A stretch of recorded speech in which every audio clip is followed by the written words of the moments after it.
వందనములు శుభములు చెప్పుచున్నాను. ఎఫెసీయులకు రాసిన పత్రిక, పౌలు రాసిన పత్రికలలో ఎఫెసీ, కొలోసి ప్రత్యేకంగా ఈ రెండు పత్రికలు కూడా సంఘ పత్రికలు అంటారు. చర్చ్ ఎపిసోడ్స్ అంటారు. అంటే సంఘాన్ని గురించి ఎక్కువగా నొక్కి చెప్పబడిన ఈ యొక్క పత్రికలు. ఈ పత్రికల్లో నుంచి దేవుని చిత్తం ఏంటి, వ్యక్తిగతంగా సంఘములో నా భాగం ఏంటి, నా పరిచర్య ఏంటి, నా స్థానం ఏంటి, ఏ విధంగా ఇతరులతో కలిసి నేను దేవునిని మహిమపరచాలి. ఎందుకంటే మన శీర్షికగా ఎఫెసీయులకు రాసిన పత్రిక 3వ అధ్యాయం 21వ వచనములో శక్తిగల దేవునికి క్రీస్తు యేసు మూలముగా సంఘములో తరతరములు సదాకాలము మహిమ కలుగునుగాక. సంఘం అనేది తరతరాలు నిలిచి ఉండే ఒక వాస్తవిక. ఈ లోకములో మిగతా సంస్థలన్నీ దాటిపోతాయి. పెద్ద పెద్ద పార్లమెంట్లు, రాజ్యాలు, సామ్రాజ్యాలు ఏమి లేకుండా పోతాయి. అయితే సంఘము తరతరములు నిలిచి ఉండే దేవుని సంఘము, క్రీస్తు యొక్క శరీరము. ఆ యొక్క శరీరములో మనల్ని పాలిభాగస్తులుగా చేయడం ద్వారా దేవుడు మనకి ఒక స్థిరత్వము, అదే సమయంలో మనము నిలకడగా నిత్యత్వానికి ఉండటానికి ఇచ్చిన కృపను బట్టి దేవుణ్ణి మనం ఆరాధించాలి. There is a permanence and an eternity. మరి మొదటి రెండు వచనాల్లో కొన్ని విషయాలు మనం చూస్తూ వచ్చాం. ఏం చూస్తూ వచ్చామంటే ఆ ఎఫెసీలో ఉన్న సంఘంలో ఉన్న పరిశుద్ధులను, విశ్వాసులను సంబోధిస్తూ ఈ పత్రికను పౌలు ఒక చెరలో నుండి రాస్తున్నాడు. ఆయన ఎలాగైతే అక్కడున్న విశ్వాసులు పరిశుద్ధులు, విశ్వాసులు అని సంపాదించాడో అదే రెండు మాటలు మీకు నాకు కూడా అన్వయించుకోవచ్చు. ప్రభువైన యేసుక్రీస్తులో విశ్వసించిన మనల్ని దేవుడు విశ్వాసులుగా, ఆయన మనకు ఉచితంగా ఇచ్చిన పరిశుద్ధతను బట్టి మనల్ని పరిశుద్ధులుగా ఆయన మనల్ని భావిస్తూ మనతో మాట్లాడుతున్నాడు. తర్వాత ఏం చూస్తున్నామంటే వారికి ఉన్న చిరునామా, అడ్రస్. లోకరీత్యా చూస్తే వాళ్ళు ఎఫెసస్లో ఉన్నారు. అయితే ఆత్మీయంగా చూస్తే వారు ప్రభువైన యేసు క్రీస్తునందు ఉన్నారు, ఇన్ క్రైస్ట్. వీరికి కృప సమాధానము కలుగును గాక అని చెప్పిన తర్వాత 3వ వచనం నుంచి 14వ వచనం వరకు చూసినట్లయితే త్రియేక దేవుడు ఈ విశ్వాసుల యొక్క జీవితంలో, పరిశుద్ధుల జీవితంలో ఏం చేశాడు అనే విషయాన్ని మనం చూడబోతున్నాం. ఈ ముగ్గురు వ్యక్తిత్వాలు అంటే దేవుడు ఒక్కడే, ఆ దేవుడు ఏకంగా ఉన్న ఆ యొక్క దేవుని యొక్క వ్యక్తిత్వంలో ఉన్న ఈ యొక్క ముగ్గురు కూడా ఏ విధంగా మన జీవితంలో వారు పనిచేశారు, మన జీవితాన్ని రూపాంతరం చెందించడానికి దేవుడు తీసుకున్న చర్యలు ఏంటి, ఈ విషయాలు బహు చక్కగా రాయబడి ఉన్నాయి. ఇది మనం ఎరగవలసిన సత్యాలు. ఎందుకంటే ప్రభు మనల్ని ఏ విధంగా రూపుదిద్దాడు, యేసు ప్రభువులో ఎలాగ మనల్ని ఉంచాడు, మనము ఆయన దృష్టిలో ఏమై ఉన్నాము అనే దాన్ని మనం అర్థం చేసుకున్నప్పుడు మన హృదయంలో ఆనందము, స్తుతి, తర్వాత కృతజ్ఞత ఎంతో నింపబడి దేవుని మనం ఆరాధించగలుగుతాం. మన యొక్క వ్యక్తిత్వం యొక్క ప్రాముఖ్యత, ప్రభువు మనకు ఒక గుర్తింపు ఇచ్చాడు, ఐడెంటిటీ ఇచ్చాడు. ఈ లోకంలో మనుషులకు గుర్తింపు వారి యొక్క ధనమును బట్టి, వారికి ఉన్న సామూహికంగా ఉన్న ఆ యొక్క అంతస్తును బట్టి, లేకపోతే వారికి ఉన్న ఆస్తిని బట్టి పలు విధాలుగా వారిని వారి యొక్క లెక్కను, వారి యొక్క విలువను కడుతూ ఉంటారు. అయితే ప్రభువైన యేసుక్రీస్తులో దేవుడు మనల్ని ఉంచిన కారణాన్ని బట్టి మనకి ఎలాంటి ఈవులు ఇచ్చాడు, మనకి ఎలాంటి ఆధిక్యతలు ఇచ్చాడు, మనం క్రీస్తునందు ఏమై ఉన్నాము, ఈ క్రొత్త ప్రదేశంలో క్రీస్తు అనే భూమిలో ఉన్న కారణాన్ని బట్టి మనకు దేవుడు ఇచ్చిన ఆ యొక్క భాగ్యములు ఏవి అనే విషయాలు బహు చక్కగా 3వ వచనం నుంచి 14వ వచనం వరకు పౌలు మనకు రాస్తున్నాడు. ప్రభు మనకు ఈ యొక్క భాగమును అర్థం చేసుకోవడానికి ప్రభు సహాయం చేయను గాక. ప్రార్థన చేద్దాం. ప్రేమ కలిగిన ప్రభువా, ఎఫెసులో ఉన్న పరిశుద్ధులతో, విశ్వాసులతో మాట్లాడిన మీరు అదే పరిశుద్ధాత్మ దేవుడు ఈ లేఖనము ద్వారా ఈ శతాబ్దంలో జీవిస్తున్న మాతో కూడా మీరు మాట్లాడుతున్నారు. ప్రభువైన యేసు క్రీస్తులో ఉన్న మేము దేవుని దృష్టిలో ఏమై ఉన్నామో అని గుర్తించటానికి మీరు మాకు ఇచ్చుచున్న ఈ గొప్ప కృపను బట్టి వందనాలు, స్తుతులు చెల్లిస్తూ ఉంటున్నాం. మీ వాక్యమును ఓ తండ్రి విషదంగా అర్థం చేసుకోవటానికి మాకందరికీ సహాయం చేసి క్రీస్తు యేసులో ఉన్న ఆధిక్యతను గుర్తించి, ఓ తండ్రి, మేము ఆ ఉన్నత పిలుపుకు తగినట్లుగా జీవించినట్లు సహాయం చేయమని యేసు ప్రభు నామములో వేడుకుంటున్నాము తండ్రి. ఆమేన్. 3వ వచనం. మన ప్రభు అయిన యేసుక్రీస్తు యొక్క తండ్రి యగు దేవుడు స్తుతింపబడును గాక. ఎందుకు ఆయన్ని స్తుతించాలి? ఆయన క్రీస్తునందు పరలోక విషయములలో ఆత్మ సంబంధమైన ప్రతి ఆశీర్వాదమును మనకు అనుగ్రహించెను. ఇక్కడ చూడండి, క్రీస్తునందు, క్రీస్తులో, ఆయన యందు అనే పదజాలం ఈ పత్రిక అంతట్లో 27 సార్లు వస్తుంది. అంటే పౌలు యొక్క గొప్ప ఎంఫసిస్, ఆయన నొక్కి చెప్పే విషయం ఏంటంటే, మీ స్థానం యేసు ప్రభువులో మీ స్థానం ఎలాగుంది, మీరు ఏ స్థలంలో ఉంచబడ్డారు అనేదాన్ని ఎప్పుడు మనం గుర్తించుకోవాలి. కాబట్టి యేసు ప్రభువులో ఉన్న మన జీవితంలో ఆయన ఏం చేశాడంట, యేసు క్రీస్తులో ఉన్న ఆ యొక్క స్థాయిని బట్టి, మై పొజిషన్, మన స్థానమును బట్టి పరలోక విషయములలో ఆత్మ సంబంధమైన ప్రతి ఆశీర్వాదమును మనకు అనుగ్రహించెను. అనుగ్రహించును కాదు, అనుగ్రహించును అంటే అది భవిష్యత్తులో జరగబోయే ఒక సత్యం. అయితే ఇక్కడ ఏమనుంది, పాస్ట్ టెన్స్ లో ఉంది. హీ హ్యాత్ బ్లెస్డ్ us అంటే అనుగ్రహించెను, ఆశీర్వదించి ముగించెను. కాబట్టి క్రీస్తు యేసులో రక్షింపబడిన విశ్వాసి అయిన మీరు నేను కూడా ఆశీర్వదించబడిన వారం. వీఆర్ అ బ్లెస్సెడ్ పీపుల్. ఎన్ని ఆశీర్వాదాలతో ఆశీర్వదించాడు? ఈ వాక్యానుసారంగా చూస్తే ప్రతి ఆశీర్వాదం, ఎవ్రీ బ్లెస్సింగ్. అంటే ఏ కొదువ కూడా మన జీవితంలో కొరత కూడా లేకుండా ప్రతి విధమైన ఆశీర్వాదమును ఆయన ఇచ్చాడు. అంటే ఎక్కడిచ్చాడు? పరలోక విషయములలో, పరలోక సంబంధమైన విషయములలో, ఇన్ ద హెవెన్లీ డొమైన్. అంటే అర్థం ఏంటి? నాతో కలిసి కొన్ని విషయాలు మీరు జాగ్రత్తగా ఆలోచించాలి. ప్రభువైన యేసుక్రీస్తును మనం అంగీకరించినప్పుడు, మన సురక్షకునిగా అంగీకరించినప్పుడు, మారుమనసు పొందినప్పుడు, పాపాలు ఒప్పుకున్నప్పుడు, యేసు ప్రభు యొక్క రక్తమే నా శరణము, ఆయన రక్తము మాత్రమే నన్ను కడిగి పవిత్రపరచునని ఆయన మనం విశ్వసించినప్పుడు, దేవుడు మన జీవితంలో చేసి ఆయన చోటు చేసిన, లేకపోతే మన జీవితంలో తీసుకొని వచ్చిన మార్పులు ఏంటి? చేంజెస్. యేసు ప్రభు యొక్క మరణాన్ని గురించి మనం ఆలోచించేటప్పుడు రెండు విధాలుగా మనం ఆలోచించాలి. ఒక వశం ఏంటంటే సబ్స్టిట్యూషన్. ఆయన నాకు బదులుగా, నా స్థానములో ప్రత్యామ్నాయముగా నా కొరకు ఆయన చనిపోయాడు. చనిపోయి తిరిగి లేచాడు. నా కొరకు పాపముగా చేయబడి, పాపమెరుగని ఆయనను నా కొరకు పాపముగా దేవుడు చేశాడు. 2 కొరింథీ 5:21. నా కొరకు శాపగ్రాహి అయి, గలతీ 3:13లో మనం అది చూస్తున్నాం. నా కొరకు ఆయన తను తాను రిక్తునిగా చేసుకున్నాడు. ఫిలిప్పీ 2వ అధ్యాయంలో దాన్ని మనం చదువుతున్నాం. నా కొరకు, నా నిమిత్తము. ఇది ఒక సత్యం. రెండో సత్యం ఏంటంటే, యేసు ప్రభు ఏనాడైతే సిలువలో చనిపోయాడో ఆ యొక్క దినంలో దేవుడు తన మరణములో నన్ను ఐక్యపరుచుకున్నాడు. ఐడెంటిఫికేషన్. అంటే మీరు అనొచ్చు, నేను మొన్నే కదా పుట్టాను, 30, 40, 50 ఏళ్ళు, లేకపోతే 10 ఏళ్ళు, ఈ యొక్క ఇటీవలే కదా నేను పుట్టాను. యేసు ప్రభు ఈ లోకానికి వచ్చి చనిపోయి తిరిగి లేచి ఆరోహణమై 2000 సంవత్సరాల కన్నా ఎక్కువ అయిపోయింది కదా. లాజికల్ గా ఆలోచన చేసినప్పుడు ఇది మనకు అసాధ్యంగా కనపడుతుంది. అయితే ఆత్మీయంగా చూచినప్పుడు దేవుడు మనల్ని ముందే ఎరిగిన కారణాన్ని బట్టి ఈనాడు మనం రక్షణ పొందిన మనల్ని ఏం చేస్తున్నాడంటే, ఆ యేసు ప్రభు యొక్క మరణం యొక్క సుగుణములో మనల్ని ఐక్యపరుస్తున్నాడు. రోమీయులకు రాసిన పత్రిక 6వ అధ్యాయాన్ని మీరు చూసినట్లయితే, ఆ అధ్యాయంలో ఈ ఆయనతో కూడా ఏకీభవించబడిన ఈ సత్యాన్ని మనం చాలా తేటగా చూస్తున్నాం. చూడండి, రోమ 6వ అధ్యాయంలో ఏమని చూస్తున్నాము?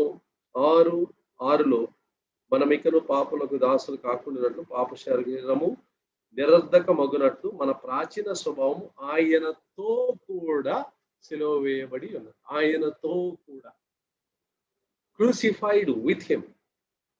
అటు తర్వాత వచ్చే ఆ యొక్క మాటలు మనం చూసినట్లయితే, ఆయనతో కూడా మృతి పొందిన మనము. చూడండి, మనము క్రీస్తుతో కూడా చనిపోయినట్లు, క్రీస్తుతో కూడా డెడ్ విత్ హిమ్. 4వ వచనం చూసినట్లయితే ఏమనుంది? కాబట్టి తండ్రి మహిమ వలన క్రీస్తు మృతుల్లో నుండి ఎలాగూ లేపబడడం అలాగే మనమును నూతన జీవం పొందిన వారమై నడుచుకున్నట్లు మనము బాప్తీసం వల్ల మరణములో పాలు పొందుటకై ఆయనతో కూడా పాతి పెట్టబడి ఆయనతో కూడా. చూసారా, ఈ ఒక్క అధ్యాయంలోనే ఈ 3 సత్యాలు చదువుతున్నాం. ఆయనతో కూడా సిలువ వేయబడ్డాము, ఆయనతో కూడా మరణించాము, ఆయనతో కూడా పాతి పెట్టబడ్డాము. ఎఫెసీ 2:5 నుంచి మనం చదివినట్లయితే ఆయనతో కూడా మనం లేపబడి ఆయనతో కూడా ఆరోహణమై.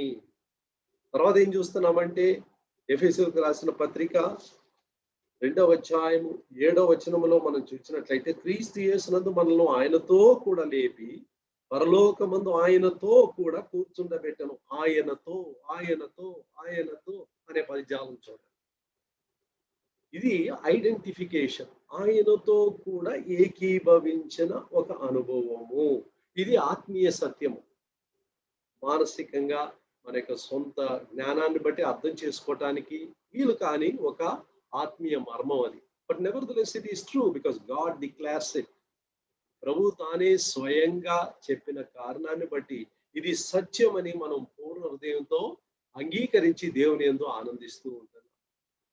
ఇప్పుడు నా స్థానం ఎలాగుంది, ఎక్కడున్నాను నేను? 2 విధాలుగా చెప్పచ్చు.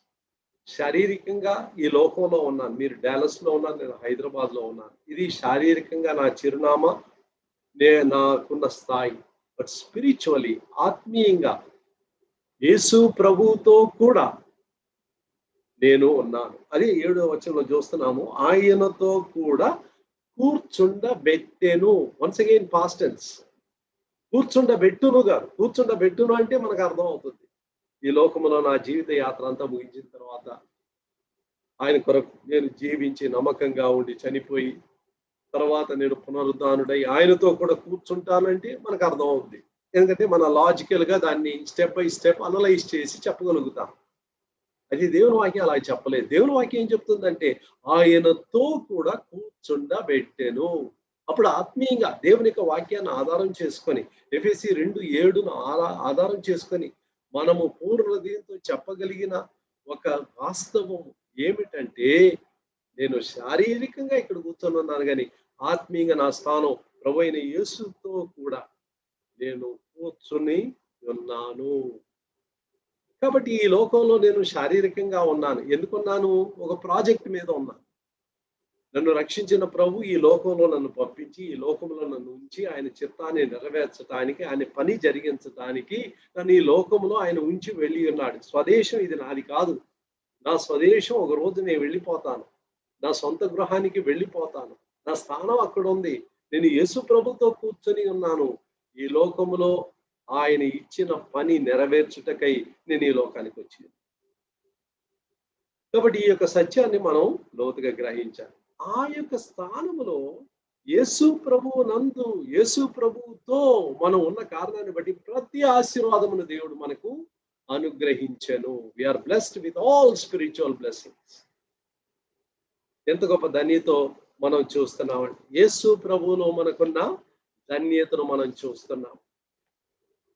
చూడండి, ఇక్కడ 2వ పేతురు 1వ అధ్యాయం 3వ వచనంలో పేతురు భక్తుడు కూడా ఈ సత్యాన్ని మనకు చాలా చక్కగా వివరించి చెప్తున్నాడు. 1వ అధ్యాయము 3వ వచనములో మనం చూసినట్లయితే తన మహిమను బట్టి గుణాతిశయమును బట్టి మనలను పిలిచిన వాని గూర్చిన అనుభవ జ్ఞానము మూలముగా ఆయన దైవశక్తి జీవమునకును భక్తికిని కావలసినవన్నిటినీ మనకు దయచేయుచున్నందున జీవమునకును తర్వాత ఏమని చూస్తున్నాము, భక్తికిని కావలసినవన్నిటినీ మనకు దయచేయుచున్నందున. ఇంగ్లీష్ లో కేజీబీలో ఎలా ఉందంటే హ్యాత్ గివెన్, పాస్ట్ టెన్స్ లో ఉంది. లైఫ్ అండ్ గాడ్లీనెస్ అంటే ఈ లోకానికి సంబంధించి, నా యొక్క భక్తికి సంబంధించి, నా ఆత్మీయ జీవితానికి సంబంధించి, నా శారీరక జీవితానికి సంబంధించి నా అక్కర్లన్నిటినీ కూడా ఆయన తీర్చుచున్నాడు, తీర్చి ఉన్నాడు అని ఇక్కడ ఈ వాక్యంలో మనం చూస్తున్నాం. కొలసీయులకు రాసిన పత్రిక 2వ అధ్యాయంలో 9వ వచనంలో యేసు ప్రభువులో ఉన్న పరిపూర్ణత గురించి చదువుతున్నాం. ఏలైనగా దేవత్వము యొక్క సర్వ పరిపూర్ణత శరీరముగా క్రీస్తునందు నివసించుచున్నది. ఇప్పుడు 10వ వచనం చూడండి, చాలా ప్రాముఖ్యమైన వచనం. మరియు ఆయన యందు మీరును సంపూర్ణులై ఉన్నారు. ఆయన సమస్త ప్రధానులకు అధికారులకు శిరస్సయ్యున్నారు. సమస్త అధికారములకు ప్రధానులకు అధికారిగా ఉన్న యేసు ప్రభు నందు నేనున్న కారణాన్ని బట్టి, మీరున్న కారణాన్ని బట్టి మనము ఆయన యందు సంపూర్ణులమై ఉన్నాం. ఇంగ్లీష్ లో we are complete. We are complete in him. ఆయన యందు నేను సంపూర్ణునిగా ఉన్నాను. ఇది మన జీవితంలో ఎంతో గొప్ప ధైర్యాన్ని, బలాన్ని మన యొక్క పరిస్థితుల్లో, మన యొక్క ఎదుర్కొనే సమస్యల్లో, ఈ పాండమిక్ టైమ్స్ లో, అన్ని పరిస్థితుల్లో కూడా ప్రభువా నాయన ఎఫెసీ 1:3 ప్రకారం, 2 పేతురు 1:3 ప్రకారం, కొలస్సీ 2:9-10 ప్రకారం నా జీవితంలో యేసు క్రీస్తునందు నన్ను ఉంచిన కారణమును బట్టి నేను సంపూర్ణునిగా ఉన్నాను. I'm complete. నన్ను ప్రతి విషయంలో మీరు ఆశీర్వదించి ఉన్నారు అనే సత్యాన్ని మనం గుర్తిస్తూ ఉంటున్నాం. ఇక ముందుకు మనం వెళ్ళినట్లయితే ఇంకా అనేక విషయాలు మనం చూస్తున్నాం. 4-6 ఒక సెంటెన్స్ గా ఉంది. ఎట్లనగా తన ప్రియుని యందు, చూడండి, క్రీస్తునందు, యేసునందు, ప్రియుని యందు, ఈ పదజాలం, తాను ఉచితముగా మనకు అనుగ్రహించిన తన కృపా మహిమకు కీర్తి కలుగునట్లు తన చిత్త ప్రకారమైన దయా సంకల్పము చొప్పున యేసుక్రీస్తు ద్వారా తనకు కుమారులుగా స్వీకరించుటకై మనలను ముందుగా తన కోసము నిర్ణయించుకొని మనము తన ఎదుట పరిశుద్ధులమును నిర్దోషులమై ఉండవలనని జగత్తు పునాది వేయబడక మునిపే ప్రేమ చేత ఆయన క్రీస్తులో మనల్ని ఏర్పరచుకొనెను. పౌలు ఇప్పుడు కూడా రాసేటప్పుడు తాను ఎంత ఆనందభరితుడై అయిపోతున్నాడంటే సింపుల్ సెంటెన్సెస్ ఎప్పుడు రాయడు. అన్ని చోట్ల కూడా మనం కాంప్లెక్స్ సెంటెన్స్ చూస్తూ ఉంటాం. ఒక తలంపుతో మరి ఒక తలంపును దాన్ని కలిపి కలిపి కలిపి తన మనసులో ఉన్న ఆ యొక్క ఆనందాన్ని, తనకు దేవుడిచ్చిన ప్రత్యక్షతను అన్నిటిని కూడా మన ముందు పెట్టేవాడుగా ఉంటున్నాడు. ఈ 4-6 మనం చూసినట్లు తన కృపా మహిమకు కీర్తి కలుగునట్లు, for the praise of his glory. మరి దేవుడు నశించిన నరకమునకు పాత్రుడైన ఒక పాపి జీవితంలో ఎన్ని మార్పులు, ఇన్ని దీవెనలు, ఆశీర్వాదములు, తన జీవితాన్ని రూపాంతరం చేయటంలో తన యొక్క అంతిమ ఉద్దేశం ఏమిటి? ఎందుకొరకై దేవుడు ఇంతగా మన జీవితంలో కనికరం చూపిస్తున్నాడంటే తన మహిమకు కీర్తి కలుగునట్లు, for the praise of his glory. ఇదే సత్యాన్ని మనం 12-14లో కూడా మనం చూస్తున్నాం. క్రీస్తునందు ముందుగా నిరీక్షించిన మనము తన మహిమకు కీర్తి కలుగ చేయవలనని అనేదాన్ని చూస్తున్నాం. మళ్ళా 14కి వచ్చేసరికి దేవుని మహిమకు కీర్తి కలుగుటకై. ఇవన్నీ కూడా దేవుడు నా జీవితంలో, మీ జీవితంలో ఎందుకు చేస్తున్నాడంటే మన జీవితాల ద్వారా గాడ్ మస్ట్ బి గ్లోరిఫైడ్. దేవుడు మహిమపరచబడాలి. మన జీవితంలో ఇన్ని ఐశ్వర్యాలు ఆయన పెట్టుబడిగా పెట్టడం ద్వారా ఆయన యొక్క వాంఛ, ఆయన కోరిక ఏంటంటే ఈ యొక్క ఆశీర్వదించబడిన జీవితం ద్వారా దేవునికి మహిమ కలగాలి. కాబట్టి ఆయన ఏం చేశాడంట, మనల్ని క్రీస్తునందు ఏర్పరచుకొనెను. అది ఆఖరిలో చూస్తున్నాం. ఈ చోజెస్ ఎలక్షన్, ఆయన నన్ను ఎన్నుకున్నాడు. చూసారా ప్రియమైన వాళ్ళారా, ఈ రోజు మనం దేవుని బిడ్డలుగా ఉన్నామంటే it's not because I chose him. నేను ఆయన ఎన్నుకున్న కారణాన్ని బట్టి దేవుని బిడ్డగా నేను లేను. ఆయన ఎన్నుకోవటంలో ముందడుగు ఆయనే వేశాడు. యోహాను 15:16లో మీరు నన్ను ఏర్పరచుకోలేదు, నేనే మిమ్మల్ని ఏర్పరచుకున్నా. ఏర్పరచుకోవటంలో ముందడుగు వేశాడు. నశించిన దాన్ని వెతికి రక్షించడానికి మనుష్య కుమారుడు ఈ లోకానికి వచ్చాడు. లూకా 19:10. అంటే దాని అర్థం ఏంటి? వెతకడంలో కూడా ఆయనే ముందడుగు వేశాడు. ఆయన మనల్ని ముందుగా ప్రేమించిన కారణమును బట్టి మనం ఆయన ప్రేమిస్తున్నాం. 1 యోహాను 4:16లో ఆ యొక్క సత్యాన్ని మనం చూస్తున్నాం. We love him because he first loved us. మనల్ని మొదటిగా ఆయన ప్రేమించాడు, మొదటిగా వెతికాడు, మొదటిగా ఆయన ఎన్నుకున్నాడు. మనం యేసు ప్రభు గారికి రాగలిగామంటే ఇది స్పందించే ప్రేమ. It's only a response love. పొందుకున్న మనము దానికి మనం ప్రతిస్పందించి ఆయన దగ్గరికి వచ్చాం. అయితే ముందడుగు ఎవరు వేశారు? నేను ఆయన వెతకలేదు, ఆయన్ని ఏర్పరచుకోలేదు. ఆయన ప్రేమించలేదు, ఇవన్నీ ఆయనే ప్రారంభించారు, మన జీవితంలో చేశారు. ఆయన యొక్క ఏర్పాటు, ఈ చోజెస్.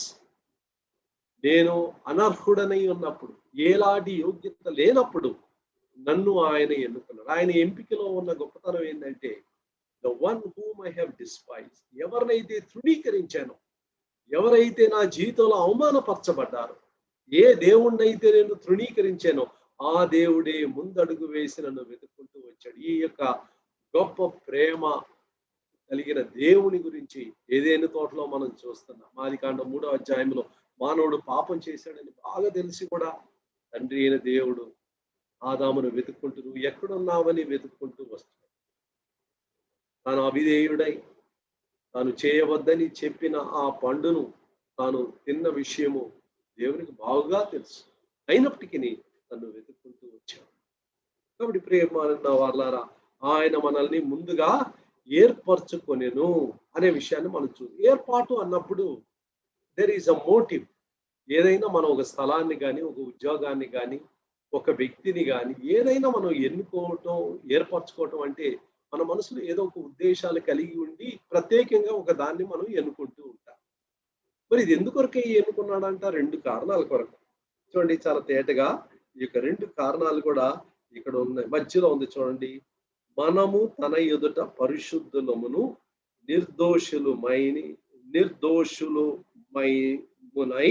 ఉండవలనని జగత్తు పునాది వేయబడక మునుపే ప్రేమ చేత ఆయన క్రీస్తు మనలను ఏర్పరచుకొనెను.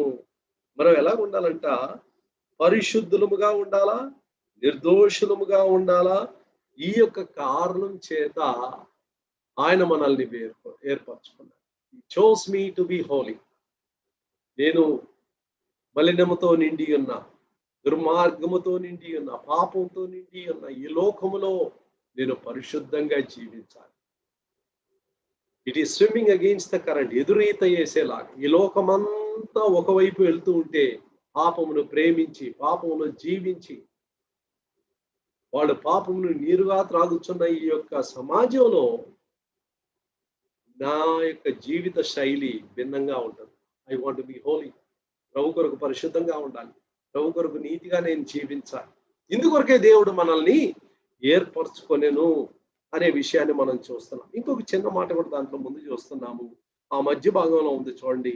మనలను ముందుగా తన కోసము నిర్ణయించుకొని, ముందు నిర్ణయము, ఇంగ్లీష్ లో ప్రీ డెస్టినేషన్ అని చూస్తారు. ప్రీ డెస్టినేషన్ అంటే గమ్యస్థానాన్ని ముందుగానే ఎంచుకోవడం.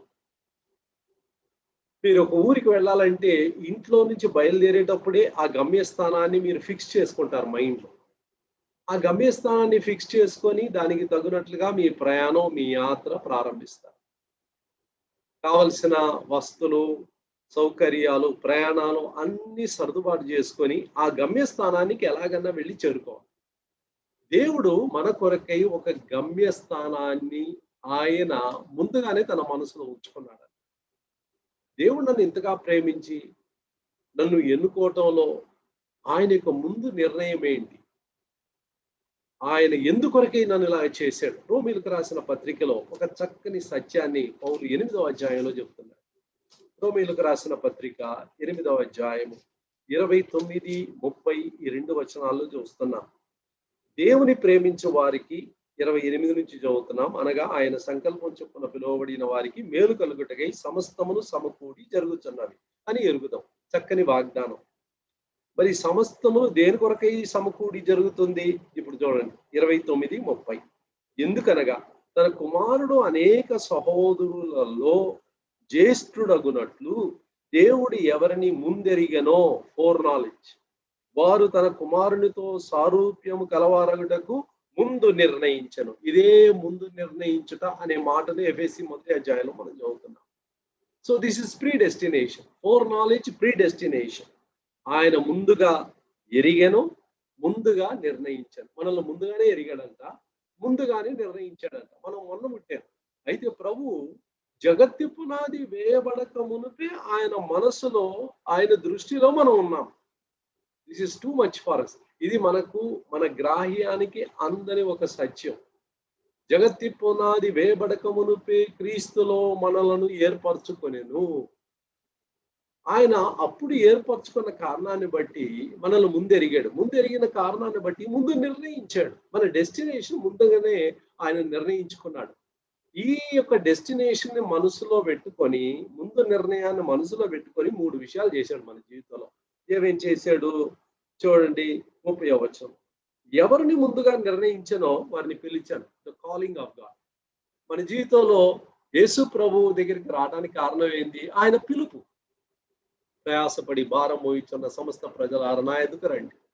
అది ఒక సువార్థికుని ద్వారా వచ్చి ఉండొచ్చు, కరపాత్రం ద్వారా వచ్చి ఉండొచ్చు, ఒక టీవీ ప్రోగ్రాం ద్వారా వచ్చి ఉండొచ్చు. ప్రభు అనేక పరిస్థితుల ద్వారా మనకు వచ్చిన రోగము, మనకు వచ్చిన కష్టాలు, వీటి ద్వారా దేవుడు మనల్ని తన చెంతకు ఆకర్షించుకున్నాడు. The call of God. ఈ పిలిచి రెండోది ఏం చేశాడంట? 30వ వచనంలో చూస్తున్నాము. ఎవరిని పిలిచాడు? నీతిమంతులుగా చేశాడు. ఈ మేడ్ దెమ్ రైచియస్, జస్టిఫికేషన్. ఈ జస్టిఫైడ్ దెమ్, నీతిమంతులుగా తీర్చాడు. ఎవరినైతే నీతిమంతులుగా తీర్చాడో వారిని మహిమపరచను. ఈ గ్లోరిఫైడ్ దెమ్. 5 ప్రాముఖ్యమైన సత్యాలు చెప్తున్నాడు. ముందెరుగుట, ముందు నిర్ణయించుట, పిలుచుట, నీతిమంతులుగా తీర్చుట, తర్వాత మహిమపరచుట. క్రైస్తవ జీవితాన్ని 5 మాటల్లో చెప్పచ్చు, క్లుప్తంగా చెప్పచ్చు. క్రైస్తవ జీవితం అంటే ఏంటండి? దేవుడు నన్ను ముందు ఎరిగి, ఆయన ముందు నిర్ణయం మనసులో ఉంచుకొని ఒకరోజు నన్ను పిలిచాడు. పిలిచిన నన్ను నీతిమంతుడిగా చేశాడు. నీతిమంతుడిగా చేసిన నన్ను ఒక దినం మహిమపరచబోతున్నాడు. ఇది ఒక క్రైస్తవుని యొక్క ఒక జీవితాన్ని క్లుప్తంగా మనం చెప్పగలుగుతాం. మరి ఇంత ఎందుకు చేశాడు? తన కుమారునితో సారూప్యము గలవారగుటకు, to be confirm to the image of his son. ఎఫెసీ 1వ అధ్యాయంలో దేనిని నొక్కి చెప్తున్నాడు? మనం ఆయన దృష్టిలో పరిశుద్ధులముగా, నిర్దోషులముగా, ప్రేమలో ఆయన ముందు ఉండటానికి దేవుడు మనల్ని ముందుగా ఏర్పరచుకున్నాడు. రోమీలకు రాసిన పత్రికలో దేన్ని నొక్కి చెప్తున్నాడంటే, తన కుమారుని సారూప్యములోనికి మార్చబడటానికి, to be confirm to the image of his sun.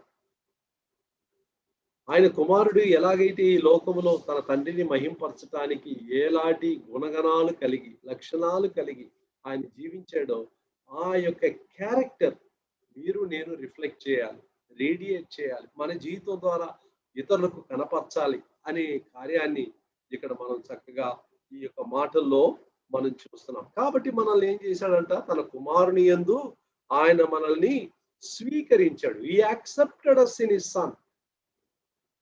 మనల్ని దేవుడు స్వీకరించడానికి మనలో ఎలాంటి మేలు లేదు, ఎలాంటి యోగ్యత లేదు, నో మెరిట్. దీన్నే కృప అనే మాటను మనం వాడుతూ ఉంటాం. కృప అంటే అన్డిసర్వింగ్ మర్సీ, అన్మెరిటెడ్ ఫేవర్.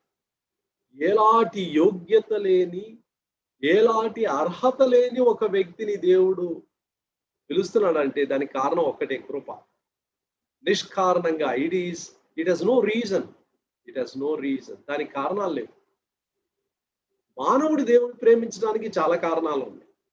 ఆయన మన జీవితంలో చూపిన ప్రేమ, మన కొరకై ఆయన యొక్క శిలువ త్యాగం, చాలా విషయాలు మనం చెప్పుకుంటూ వెళ్ళొచ్చు. నేను దేవుని ప్రేమించడానికి, అయితే దేవుడు నన్ను ప్రేమించడానికి కారణాలు ఏంటంటే, దేర్ ఆర్ నో రీజన్స్. ఒక్క కారణం లేదు. సత్యం చెప్పాలంటే నన్ను ప్రేమించకుండా ఉండటానికి, ద్వేషించటానికి, నన్ను శిక్షించటానికి కారణాలు చాలా ఉన్నాయి. ప్రభు తన కృపను మన ఎడల ఆయన బయలుపరిచాడు.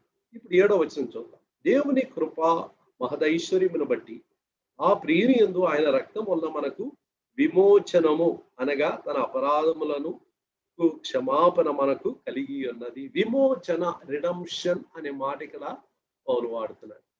విమోచన అంటే అర్థం ఏంటి?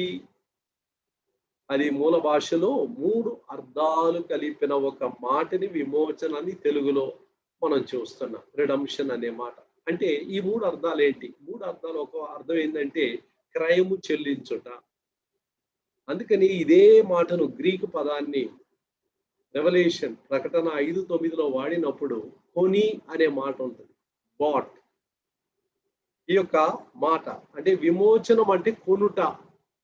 నన్ను కొన్నాడు, సంతలో నుంచి నన్ను కొన్నాడు. పాపమునకు, అపవాదికి, శత్రువుకు, సాతానుకు బానిసగా ఉన్న నన్ను ఆయన కొనుక్కున్నాడు. ఆ యొక్క సంతలో నుంచి నన్ను విడిపించాడు, బయటికి తీసుకొని వచ్చాడు. ఆ సంఖ్యలు విడిపించాడు. ఆయన్ని నన్ను కొనడానికి ఒక క్రయం చెల్లించాడు. ఈ paid a price for me. అందుకనే 1 కొరింథీ 6వ అధ్యాయము 20వ వచనంలో మీరు క్రయము చెల్లించి మిమ్మల్ని దేవుడు కొన్నాడు. క్రయము చేత కొనబడిన వారు. ఈ bought you with a price. 6, 19, 20లో మనం చదువుతున్నాం. ప్రభు మనకు క్రయం ఇచ్చి ఆయన మనల్ని కొన్నాడు.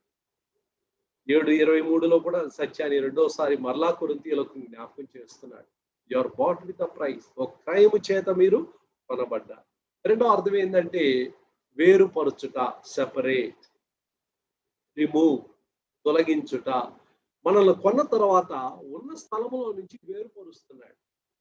ఎప్పుడైతే ఇశ్రాయేలీయులను ఐగుప్తులో దేవుడు రక్షించాడో, విడిపించాడో అక్కడే ఉంచలేదు వాళ్ళని. వెంటనే ద నెక్స్ట్ స్టెప్ ఏంటంటే ఈ ఊరు మీరు విడిచిపెట్టాలి, ఇక్కడ నుంచి మీరు బయటికి వెళ్ళిపోవాలి. అందుకని వాళ్ళని త్వరపెట్టి ఐగుప్తులో నుంచి అందరినీ కూడా వారిని అరణ్యానికి నడిపించారు. ఆ యొక్క ఎర్ర సముద్రాన్ని దాటి అరణ్యములో ప్రవేశించి కనాను వైపు వాళ్ళ యొక్క ప్రయాణాన్ని, యాత్రను వారు మొదలుపెట్టారు. సెపరేషన్. మూడో అర్థం ఏంటంటే విమోచనలో లెట్ గో, స్వేచ్ఛగా విడిచిపెట్టడము, రిలీజ్.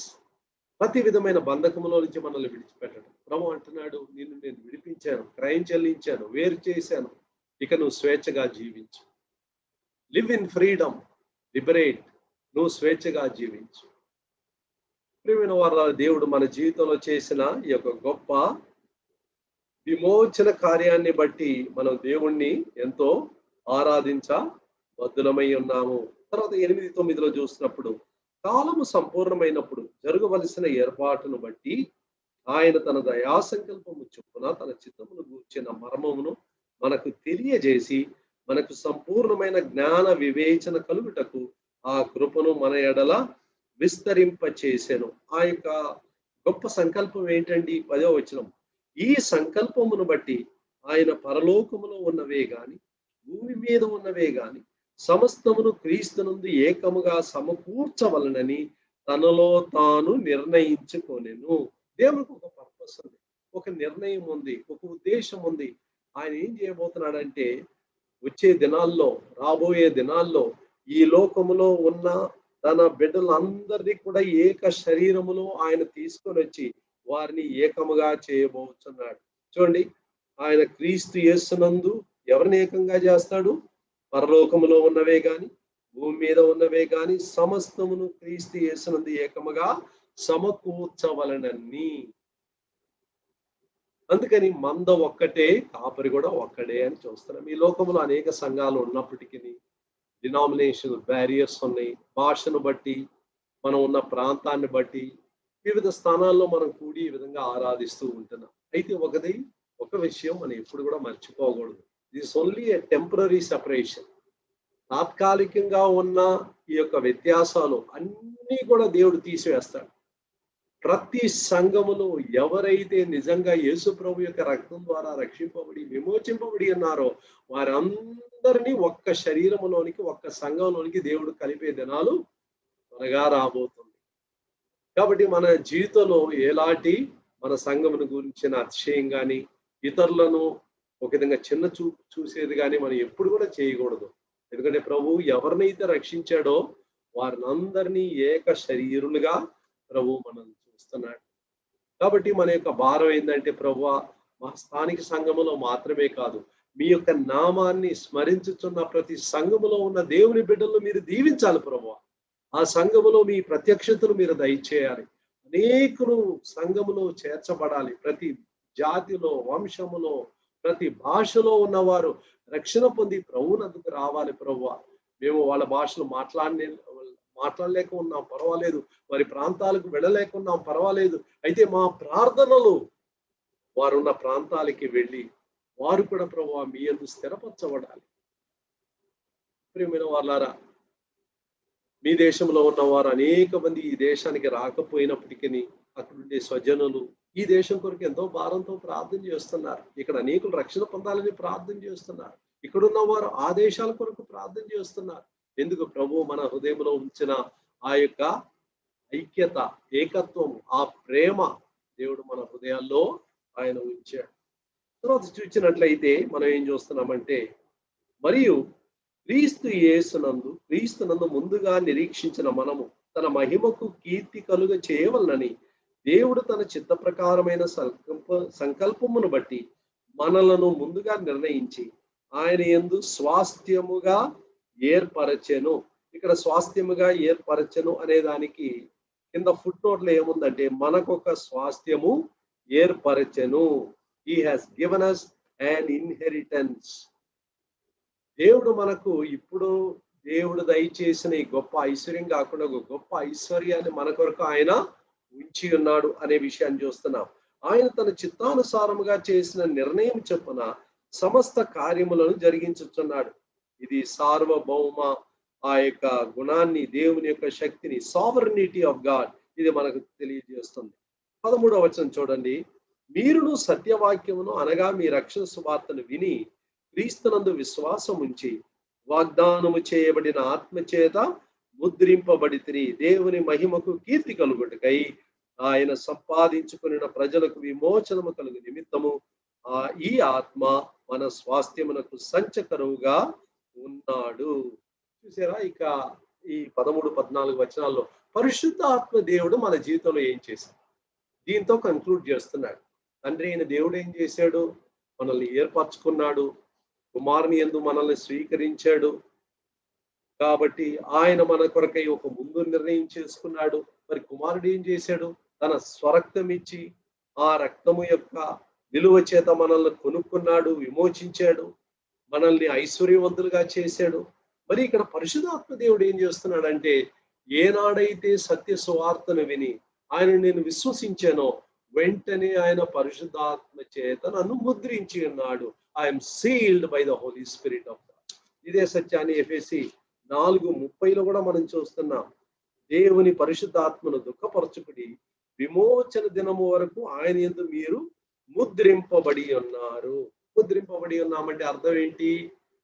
ఆ పరిశుద్ధాత్మ చేత ఒక భద్రతలోనికి మనం తేబడి ఉన్నాం. ముద్ర అనేది భద్రతకు గుర్తుగా ఉంది.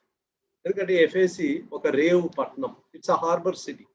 అక్కడ ఈ కలప వ్యాపారం చాలా కామన్ గా ఉంటూ ఉంటుంది. ఈ వ్యాపారస్తులు ఆ కలప కొనడానికి వస్తారన్నమాట. ఆ కలప కొనడానికి వచ్చినప్పుడు వాళ్ళు ఏం చేస్తారంటే వేలం పాడతారు. వేలం పాడినప్పుడు వాళ్ళు ఏం చేస్తారంటే ఎవరన్నా హైయెస్ట్ బిడ్డర్, ఎవరైతే ఎక్కువ డబ్బు ఒక దాని కొరకు ఇస్తారో, ఏ లాగ్ ఆఫ్ వుడ్, వాళ్ళు కొనుక్కుంటామని వాళ్ళు ఎప్పుడైతే ఆ వేలం పాటలో జయిస్తారో వాళ్ళు ఏం చేస్తారంటే ఒక చిన్న డౌన్ పేమెంట్, ఒక అడ్వాన్స్ అమౌంట్ ఇస్తారు. అడ్వాన్స్ అమౌంట్ ఇచ్చిన వెంటనే ఈ యొక్క కొనుక్కునే వ్యక్తి తన దగ్గర ఒక సీల్ ఉంటుంది. ఆ సీల్ ఏం చేస్తారంటే ఆ కలప మీద వేస్తారు. అంటే కొనుక్కునే వాళ్ళు వచ్చినప్పుడు మొట్టమొదటిగా వాళ్ళు ఏం చేస్తారంటే ఒక దానికి బేరం మాట్లాడక ముందు, వేలం పాడక మునుపు మొట్టమొదటిగా వాళ్ళు ఏం చూస్తారంటే is it sealed or not. Sealed అంటే ఎవరో ఒకరు కొనుక్కున్నారు, దీని కొరకు వేలం పాడి లాభం ఉంది. దేవుడు మన మీద ఒక ముద్ర వేసి ఉన్నాడు. అది మన కళ్ళ కనపడే ముద్ర కాదు, అయితే శత్రువు చూడగలుగుతున్నాడు, దేవుని దూతలు చూడగలుగుతున్నారు.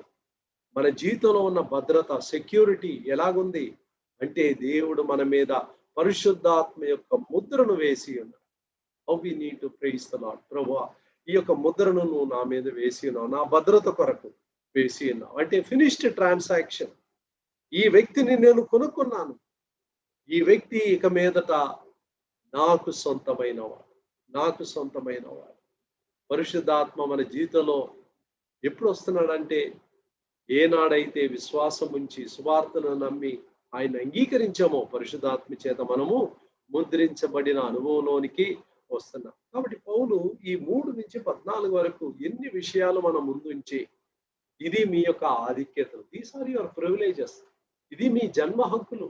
యేసు ప్రభువును మీరు అంగీకరించి ఆయన యందు విశ్వాసం ఉంచిన కారణమును బట్టి దేవుడు ఇలాంటి ఉద్దేశాలతో మిమ్మల్ని ఎన్నుకున్నాడు అనే వాస్తవాలు మన ముందుంచి మన హృదయాల్లో ఎంతో ఆనందముతోనూ కృతజ్ఞతతోనూ నింపడానికి ఆయన ప్రయత్నిస్తూ ఉంటున్నాడు. మన యొక్క స్థానాన్ని మనం ఎరగాలి. No your position. క్రీస్తు యేసునందు నువ్వు ఏమై ఉన్నావు, నేనేమై ఉన్నాను, ఆయన యందు నేను సంపూర్ణంగా ఉన్నాను. ఆ పొజిషన్ ఎప్పుడైతే నా యొక్క సబ్ కాన్షియస్ మైండ్, అంతరాత్మలో అది వెళ్తుందో మై బిహేవియర్ చేంజెస్.